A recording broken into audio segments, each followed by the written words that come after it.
जब परा तनी सोझा मुहवा फेरा तड़ू हो। हम न जाना तनी काहे ऐसे करा तड़ू हो। जब परा तनी सोझा मुहवा फेरा तड़ू हो। तो हसे पहले हाथ दूसरा के धाइल न रहे। तो हसे पहले हाथ दूसरा के धाइल न रहे। हमार प्यार कोनो दो चार दिन के न रहे। भुला गइलू ऐसे जैसे भइल न रहे। ई प्यार कोनो दो चार दिन के न रहे। भुला गइलू जैसे कुछ भइल न रहे।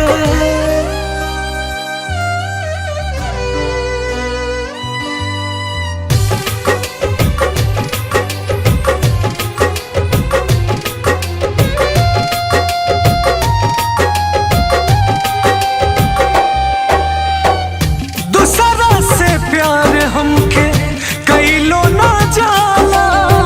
जाने कैसे लोग के दू बारा हो जाला।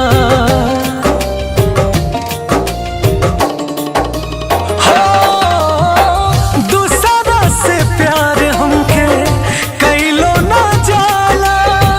जाने कैसे लोग के दू बारा हो जाला। दिल बहक के कहीं औरी हमर गाइल न रहे। दिल बहक के कहीं औरी हमर गाइल न रहे। हमर प्यार कोनो दो चार दिन के न रहे। भुला गइलू ऐसे जैसे भइल न रहे।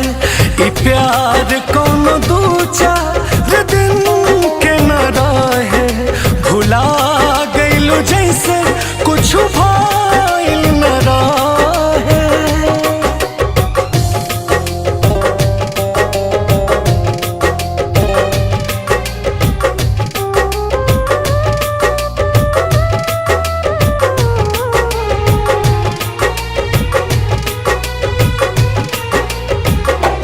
अब ना यकीन अमित केहू पहोई।